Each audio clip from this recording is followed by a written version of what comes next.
Sleeping naked. Yay! Yes. Because it's healthy daw, they said. Na parang to go commando. Commando ba tawag doon when you're not wearing underwear or... Ako kasi, at saka sa init ngayon, parang yay. Mainit! Midnight snacks. Yay!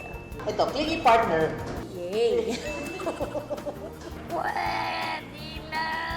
Totoo, nagugustuhan mo ba yung pagiging clingy ni Moy? Hindi.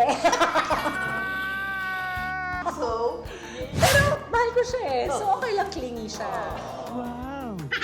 okay, waking up. Gumigising? Yay! Syempre kasi hindi ako nagising para saan? Okay. PDA. Yay! Social media. Yay! Unwashed denim. I think yay. Kasi, una sa lahat, parang it's such a waste of water. You don't wanna consume so much. And also, ayoko nang pinapahirapan si Ate Annie.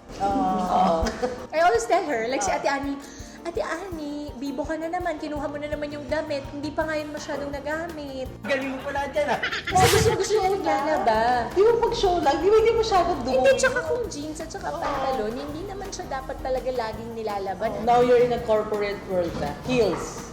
Yay! Stage mom.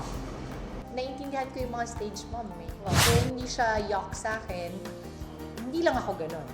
Pero, I totally understand. Kasi pag anak mo, talagang gusto mong maging stage mom.